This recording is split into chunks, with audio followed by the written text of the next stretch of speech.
I was on the phone with my freshman daughter. She is in college, and she was, really freaking out. she was like, like all of the things were coming out, and I was like, and then she just slips this in there because I haven't slept all night because blah blah blah. I was like, wait. You haven't slept? She's like, and I haven't had anything to eat, and I've had 5 cups of coffee. And like and I was like, okay, stop, time out. Go to bed. And when you get up, have real food and then call me back. And she did. And what happened was like, oh, everything calmed down. Nothing was quite as intense. And we do this to ourselves as leaders all the time. It's not just because she is an inexperienced freshman in college. We think that we can just keep going. And we had this conversation with Jo Saxton this month on the podcast. And today, Shelby and I are going to talk through what is this leadership crisis and how did we get in here? So I'm going to bring Shelby on and say hello. And if you are new to us, welcome to the Joyosity Podcast. We are here every week, whether you are a new leader or maybe you are just starting out or you've been experienced a long time. Welcome, because what we do here is we base everything on these 3 bedrock beliefs. 1, true leadership requires more than surface level strategies. We have to connect to our humanity. Number 2, we've got to be curious. If we are curious, then we can create positive culture with all of those complex people that we work with, because that's all we got. And number 3, joy is the heartbeat of everything that we do. It's the heartbeat of a healthy leader and a healthy organization. So we are putting that in the center of all of our work. So get your beverages ready. I'm pretty sure Shelby's got some coffee. And do it with water, like a responsible adult. Also, I had coffee just now. It's totally fine. It's brewing. Let me be completely honest. There was none in the pot. I was like, I know you. It doesn't sound like me. Oh, so when we had Jo on this week, I think we had this great conversation about why this leadership crisis is existing and how do we get there? What are some of the things that you've been, or how do we get out? How do we get here? How do we get out? What are some of the things that have been, I always love the word percolating, brewing. Yeah, brewing. Brewing for you as you've thought about this month. Okay, well, first of all, I have to go back to the story with your daughter, because it makes me giggle, because that is 100% me. So much so that my husband, if we get in an argument, he's like, I will talk to you about this after a nap. Like, you go take a nap and we will talk about it later. And I'm like, it's not because of the nap. And I'll go take a nap. And I'm like, it was because I needed some sleep, especially in this like young children oh my gosh phase of life that we are in. And another thing that came to mind when you were telling that story is me and my sister-in-law, we have kids very similar age. So we're always like, is your kid doing this thing? Because my kid's doing this thing. Like, is this like a developmental thing? But one of the things that I always laugh at is early on, she told me like our only job is to make sure we eat, like us as the mothers, like our job is to eat. And it's so funny how every single time that I'm like at my wit's end, I'm like, when did I eat last? Oh my gosh, I haven't eaten. Like, I haven't had a good meal. And like how much just those basic resets that we kind of like, we just don't think about when we're like in that stressful leading space, really is what it is. My kids are eating. They're eating way more than I'm eating. You know what I mean? They've got snacks every 2 hours and they're eating their full meal. The goldfish crumbs and the beans they threw off the tray isn't a meal. That's what I'm eating. Yes. So they're like, I'm not going to finish that. I'm like, I'll eat that. And then later I realize all I'm running on is half of their yogurt. You know what I mean? Right. Oh, absolutely. And just that's funny how like as the leader, like you almost deprioritize your needs, not just as a mother, but I see it in leadership all over the place where it's like, oh, well, because I'm the leader, I'm going to have to stay late and do such and such, or because I'm the leader, I should do this. And I think at one point in your conversation with Jo, you were talking about that church idea of like setting out the chairs. Oh, yes. Oh, yes. And I relate to that very, very much of like, if you're not willing to do that, like that dirty work, then like you don't get to do the big leader work. Mhm. But even that concept to me is funny because it's like that almost puts it on a pedestal of like which Yes, work is more important. And I yes, disagree wholeheartedly with the completely. idea that the gas station lady is any less important than the CEO. I Never, amen. Amen. never. Yes, absolutely. Yep. We have different roles, different responsibilities that get different types of compensation, but the worth and value of those roles and responsibilities and the human performing them is the same. Like Yes. Yeah. it is very much a part of who we Well, are and as how many leaders. times in life, like our careers are so twisty Oh my windy gosh, yes, absolutely. that like the CEO could be the gas station lady tomorrow. And does that Right? it doesn't it makes zero difference. Mhm, And I guess we kind of saw that quite a bit with COVID of like our those essential workers being mhm, recognizing what that mhm, the value that they bring to our society and just mhm. I loved that piece that y'all talked about with that. I thought that was really good. And even when you're in those sacrificial roles, I had Dimple Dabali on the podcast last Mhm, year, and she wrote this really great book for service workers because she worked in the diplomatic corps as part of Homeland Security, and she interviewed refugee candidates. And so mhm, she was seeing their story. And in that kind of sacrificial space, you are the sacrifice. And she's like, it doesn't serve anyone. Like that's what her whole book is about. Like that I am all for servant leadership. Like that my leadership role is to help you do well, but not sacrifice. Like that, like I am the one who is on the altar in order to make this work is yeah. not the right. And they're really close. And I get why we get confused about them, but they are different. Well, and like I've worked for people who sacrifice themselves, if you will. Yeah. It's not fun. It's not good. Oh, Like yeah. I don't like to see that Mhm. as the employee. You know what I mean? Yeah. Yeah. And I see it even in like parenting. Like if me and my husband are either one of us giving too much, Hmm. it's like you're not being your best dad. You're not being your best Yeah. mom Yeah. because you're doing this. Yeah. And kind of being able to call each other on that. And then hopefully in a work setting, having your employees be able to kind of be like, "Hey," and I've had that. I've had people I work with be like, "Hey, Shelby, like, are you okay?" And I'm like, Hmm. they're like, "Go get some strawberries and sunshine and we'll talk later." And I'm like, Yeah. "Yeah." Well, and back to that idea, I don't know if we've talked about it in the podcast, but there's this classic idea called HALT. When Mm, you're like, don't make big decisions or have big discussions or do these things when you're hungry, alone, or hungry, afraid, lonely, or tired. Hungry, ooh, afraid, lonely, or tired. And HALT, like, oh, I got to stop and fix one of those things. yeah, And we can't out hustle our humanity. yeah, It's like we can't live beyond the limits of our bodies uh, because the food that fuels you or the sleep that is required to live and have better emotional regulation and all of the things that make you helpful to your people or to yourself mhm, require you to take care of yourself. mhm, And I just see it so much. I think particularly women, not that men don't do it, but I think it is right, a particular social pressure for women right, to be like, I have to do everything for everybody, mhm.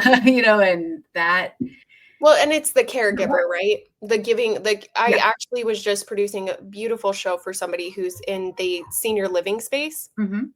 and talking about, like, who's caring for the caregivers, and Mhm. what a beautiful conversation it was, and what I realized is usually women are in that caregiving space earlier on, I think, Yes. than Yeah. men can sometimes step into later on in life. Yeah. Um, and just the toll that that takes on a person, and I see it in leadership too, where it's Mhm. like you're the one that wants to create the culture and the environment of work, and Mhm. holy cow, did I not realize how hard that was until I had a team where it was like, "Oh, well, I know so and so's got this big thing happening and that big thing," and you almost become a caregiver to your team of, like, Yeah. keeping track of the needs and the experiences of everybody and where's their mental energy at, and, "Oh, how did that thing end up for that?"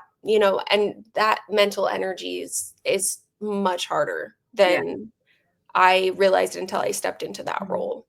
Well, you carry, I mean, because if leadership is getting things accomplished with and through others and using your influence in that way, you can't be with and through others if you don't carry some of what they Yeah. carry. And not that we carry it all, like Mhm. that's not okay either. But one of the things that I remember Jo and I were talking about is like that concept of what got you here won't get you there. Yeah. When you were early, you could just, like, if I just do, then Mhm. it's better. You know, kind of keep your head down and keep going. But now as a leader, I do have to genuinely carry more. Yeah. So I can't just keep my head down. And if I try to Mhm. just like keep my head down, I can't do the thing. So that shift has to happen. And I think I for me that is I can't keep up. And I Mhm. really don't like it that I can't keep up. That really bothers me. And I've had to Is that a 7 thing? possibly. Oh, yeah, because I might Just miss curious. out. Yeah, Yeah. I think it is 7 thing. I Yeah. think it is a curiosity thing too. Like, I am Yeah. genuinely curious about all kinds of stuff, but recognizing that I, as a human, don't have the capacity to absorb the amount of Yeah. information or data that comes at me and do anything productive with it. Like, Yes. I had to, like, come to that realization, and so, I mean, Jo and I talked about this, like turning off alerts on my phone was and like badges and stuff was game changing for Life-changing. Yeah. like my ability to focus and really care for people well. And I don't really miss it all that much. Like I thought that I would, but I No. don't. I don't. Well, I loved her term, was it the tyranny of Oh urgency? yeah, the tyranny of the urgent is such a thing. Oh my gosh. I was like so that sparked a I was remembering something. I was, thinking about this, like, your emergency Mhm. or lack of planning on your part does not constitute an emergency on my part. Yes. That was a thing in my house for sure. Mhm. Like, if I forgot my soccer uniform or my homework or whatever, it's like, well, I'm not gonna just it's not just like I'm gonna Mhm. drop everything and do this for you. Like, your Mhm. lack of planning created this kind of thing. And that kinda came up as I was hearing her talk about the tyranny of urgency, and I love it so much because, I'm recognizing with our world how connected we are and how easy it is to get a hold of people. I Mhm. have such a hard time. I am not meant to be the person that has a phone that pings at me all the like, I am just not that person. But I'm also somebody who cares very deeply. So when Mhm. I miss something, it's, like, heartbreaking for me if I Right. miss something. But if I stay plugged in, I my body will force me to take breaks Yeah. from my phone, from my Mhm. notifications. Like, it's very clear to me that I have to be careful on that because Mhm. I will get migraines or I will Oh just wow, like, yeah. my body shuts me down if I do too much. It's so funny. Jo didn't tell this story on the podcast, but I have heard her tell it before. She was having major physical issues and she was in the doctor's office. And he was basically like, if you don't stop, your body's going to stop you. And Yeah. like that is actually from Jo, was the first time I ever really heard that concept. Wow. And it was, I don't know, it was pre COVID, but not much Mhm. before. But it's a great story that she tells. I'll see if I can find where I heard it for tell it. Mhm. Like I have vivid memories of it. I don't know if it's on YouTube or something because I was watching. Oh, it was at a conference, but it was a virtual conference. Anyway, so but that idea of like, yeah, our bodies are Mhm. gonna shut us down, and we Yeah. think that we can keep pushing it. And as I've been thinking about that too, there is this component of like you just feel overwhelmed. Like there's all Yeah. of this overwhelm happening, and it's the old way of like just push through, like I'm just Yeah. going to keep doing it, that worked for a while, and it does Yeah. work for a while, Yeah. but it doesn't actually serve us well. And so I loved the concept of diagnosing the overwhelm. Yeah. Like Naming it. what is the reason this is happening? Am I getting pulled into meetings I don't need to be a part of? Like Yeah. I had a client I was working with who works in a global agricultural company, and she had her calendar. We were talking about her calendar and her feeling of overwhelm. And so I was like, well, let's just pull out your calendar. And I was like, Mhm.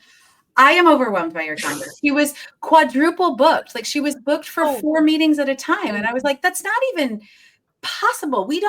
I don't have a time turner. I don't have Hermione's time turner. Yeah. I cannot go back. Like, how do we do that? And Mhm. so, okay, well, why are you getting pulled into all these meetings? Like, where do you need to be? So not even a workload issue. That's a time management issue. Mhm. Do I have too many tasks that I really literally cannot finish in the amount of time that I have a day? Do you not have clear direction from your leadership?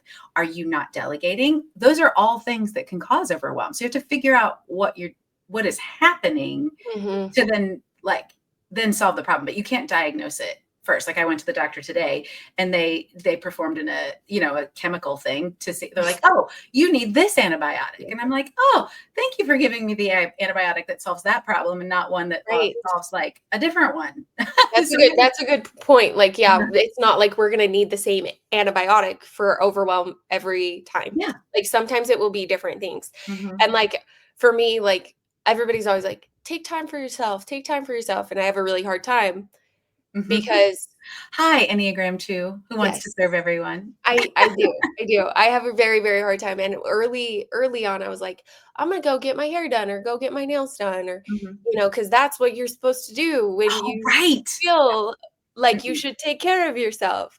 That is not my thing. I do not like, it was more overwhelmed because I wanted the lady to think I liked my hair when I didn't like my hair or, Oh. like, that and it was still that, like, energy and that exchange of, like, people-y-ness, Mhm. and what Yeah, I really need was alone time. I yeah, needed to sit on the porch with my coffee by myself. I yeah. did. I did need Well, that time, but it's it so wasn't the same true. time as somebody else telling me what their time looks like. Mhm. You know what I mean? Yeah. Well, and so first of all, back to that HALT, Yeah. hungry, afraid, lonely, or tired. Like you have to solve your physical needs. Do you need a Yeah. nap? Do you need a snack? My friend Diana, when I am like on the phone, like in the text message thread, she's like, "Can I offer you a snack or a nap or a sing along?" A sing-along is appropriate for you. Yes. Like those are some basic things that you do need to Yeah. take care of. But beyond that, looking at yourself as a human of what actually drains or brings you energy is Mhm. incredibly important. Not only about your work, like you really know, if you're a graphic designer, what you do at work is very different than a shift worker creating airplane parts and leading in a factory. So what brings you joy at work, that's going to vary based on your work. However, your Enneagram type is going to actually influence that as well. So for what the heart group of Mhm. people, the people who live in the feeling center, what they often need to reduce overwhelm is time alone, even if they're extroverts, because Yeah. then they're not interacting with the people all the time. Yes. And so they need solitude. And those of us over here in the thinking group, 5s, 6s, and 7s, who are thinking all the time, we often need silence, which as an Enneagram 7 feels a little bit like death. But like we need some moments of true silence, or what I call non-manufactured sounds. Birds, Mhm. nature sounds, that's not, but like non-manufactured sounds, which I You don't have. need to have a podcast playing in your ear all the What do time. you mean? I don't understand. No, oh, I'm married to one, and I'm like, "'Kay, just this, Like, this, I think." like, we actually need silence to reduce Yeah. overwhelm, and Yeah. then the body group, the ones who are really doing, like, they're doers, Mhm. they need stillness, and that Oh, doesn't necessarily mean not moving your body, but a stillness of, like, I'm gonna intentionally allow stillness or to be with just my body in and of itself, a stillness that's almost like a groundedness, mhm. um, to connect internally. That is what that group needs. Now we all need all three. We all need silence, stillness, and solitude, but that is a particular thing that we will resist because you were Yes, going to I resist do. being alone. I'm going to resist silence, I do. and body group people are going to resist stillness, not Yeah. numbing, my Enneagram 9 friends, but like connecting with yourself. Yeah. And that's such an important point. I hadn't even thought about that when Joe was talking. And I also loved, this kinda ties in, but the idea that, like, our purpose can mean different things. She spoke about how, like, Mm, for some people, like, their purpose is, "I love my work, I love what I'm doing," and for other people, it's like, "I love my family, and this gives me the flexibility to be with my mhm. family," Yes. which I really needed to hear because oftentimes I'll be like, "Is this my purpose?" And, like, "I love what I do, but, like, is this the right thing? Do I really love it?" Yeah. And it comes back to the idea of, like, if I had my dream job right now, which would be, I don't know, gardening, I don't know what it would be. Being a One of my midwife, friends it's says her something. dream job would be to be the house manager from some rich, wealthy family who doesn't Yes. live there all the time, and she could live in the silent Like and just do all Bridgerton, the like gardening and all the cooking. I was like, that is not the job I want. That's no, not my dream that job. would not be it.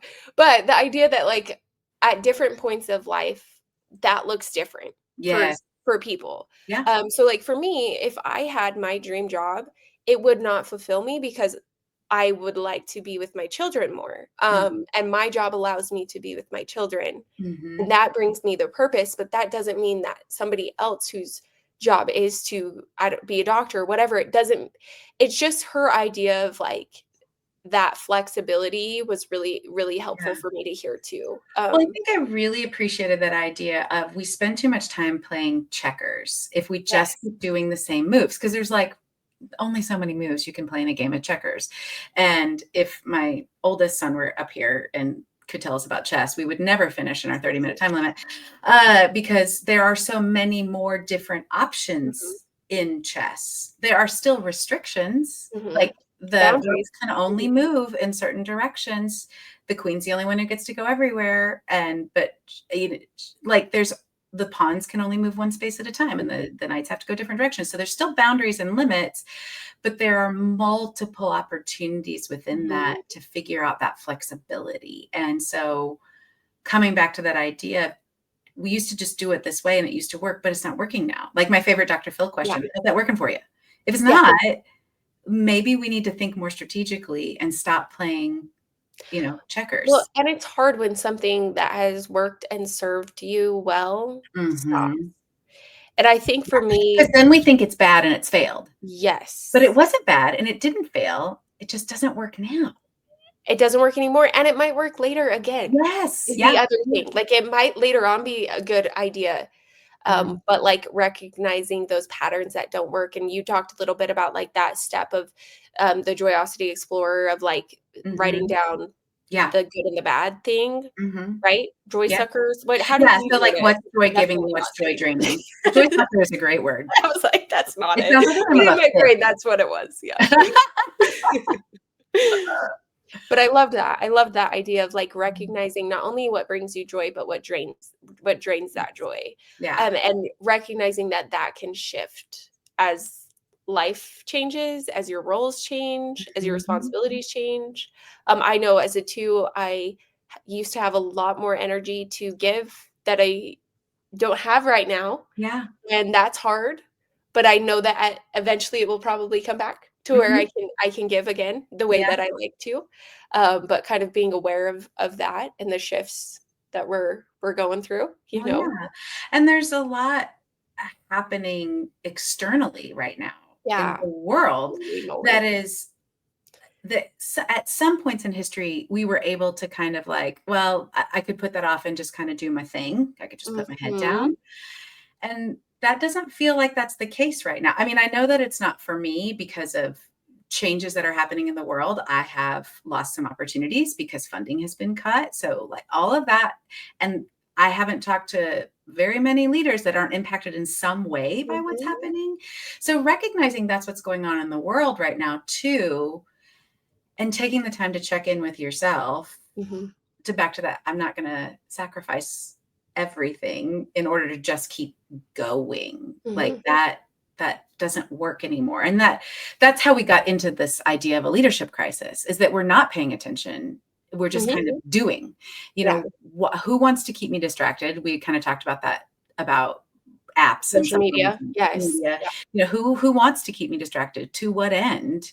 And how do I figure that out, that diagnosis? And it changes because it's not always this space in time, and it will be dynamic and change again. We have to figure out principally, how do I continue to diagnose when this happens? Happen again. And I also really loved like your solo episode at the beginning of the month when you were talking about that, like standing and looking at the lamps. That lamp indecision story of like, oh my gosh, yeah. Because I vividly remember standing in that Home Goods. I felt that so, and like the only thing worse than like sitting there and trying to make a decision like that is when you maybe have like a little person like making some noise like constantly in your ear while you're trying to make it, and you're like, why can I, because I have had that moment of like, why Mhm. can I not make a decision? And it probably comes back to that whole HALT, like hungry, Yeah. like that kind of thing. Mhm. And just recognizing how it's kind of complex, I Yeah. guess, these feelings. Yeah. It is. And back to like to kind of reflection requires practice. And most of us in our world do not want to stop and reflect for a Mhm. multitude of reasons. One, we feel like we're not allowed to. Two, I don't know what I'm going to find there. Yes. Like there's a few different things going on, but it is about practicing that reflection. And I love the challenge that Jo gave us is like, if you can't spend an hour, Yeah. don't throw it all out. Like Yes. try it for 5 minutes. We don't all have the schedule. I was talking with another one of my healthcare providers, and we were talking about like, just because we can't do everything, we're not going to throw it all out. Like we just need to make some tiny changes. And we've got to my schedule right now does not allow for me to work with my body that wants to stay up until 2 a.m. Yeah. That is not really part of what I get to do. Yeah. Maybe someday when there's no children in my house and I totally get to set my own schedule, that might be possible. If I continue to work in this business, unlikely, because somebody needs me to show up at 9 a.m. for a keynote, which I Yeah. want to do, but means I cannot stay up until 2. So I've got to figure out how to do that. And rather than throw everything out and not ever reflect because I don't have a half a day, where can I find 10 minutes of Mhm. silence, stillness, or solitude and think about these questions? How am I doing? Is this working? What isn't working? And she gave us the like mentally, emotionally, physically, intellectually, and spiritually, those 5 places. But I just think, gosh, spending just a couple minutes, and I've had to even force myself because in the middle of writing this book, everything feels really intense. Yeah. And if I have any spare moments, it has to go to these other things. But that doesn't serve me well either. So Yeah. I really appreciated that. Like, it doesn't have to be everything. It's reflection is a practice that can happen in moments. Yeah. Yeah. I love that too, because I think she gave the example of like steeping tea. Was that, Yes. Yeah. yeah, like Mhm. something about like when your tea steeping, and I drink tea, and so I love that idea of just Mhm. like a reminder of like kind of a check-in when your Mhm. tea is steeping, and it's funny because it's always like you feel like you don't have enough time, and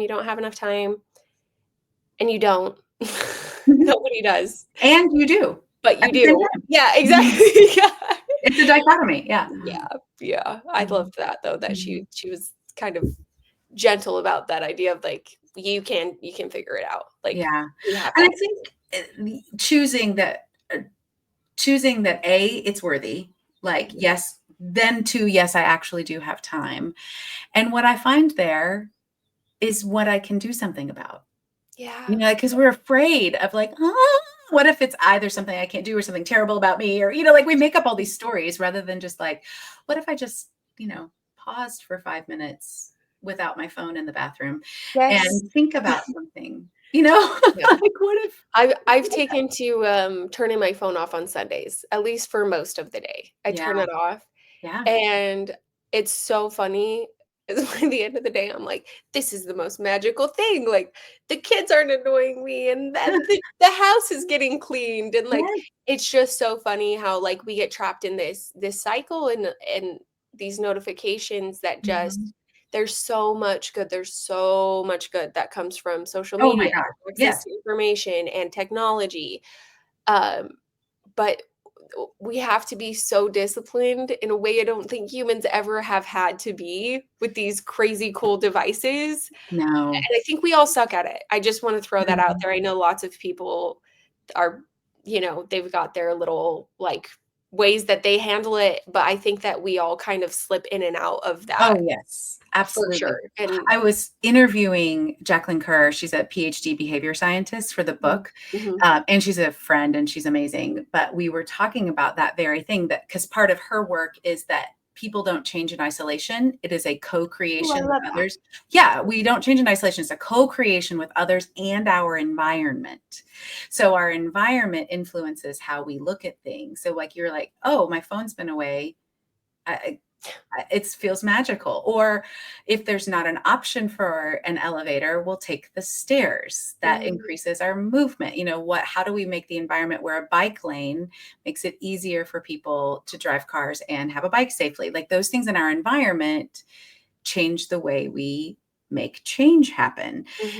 So we have to figure out, we've not had to do it before in this way. So again, the principle of change is like, this is going to happen in a new way every time. So, oh my gosh, so many good things from Jo's episode. It was wonderful. I really enjoyed. I just kept thinking about it a lot of like, what's the chess move? What's the chess move here? And such a wonderful person too. Like you can just feel her. She's just genuine. And I just loved listening to her and what she shared with us. It was really good. She's so great. She's so great. She put on her Instagram stories yesterday. We were joking back and forth because she goes to a gym where the workout's posted on a dry erase board. And I do whatever the Apple Fitness Plus workout tells me to do, which is on my phone. Like they're just two very different places. And so she posted and she said, her trainer asked her, do you track your workouts? She's like, no, I post them on social media and complain about burpees. And I was like, that one does. I love it. Yes. Oh, well, everybody, so glad that you were here for this conversation. And next month, we're going to talk a little bit about some other leadership myths that we fall into that really steal our joy and drain us, and what we get wrong about joy in the workplace. So that will be here for you next week. Thanks for being here, Shelby. Thank you. Yay. Bye, everybody.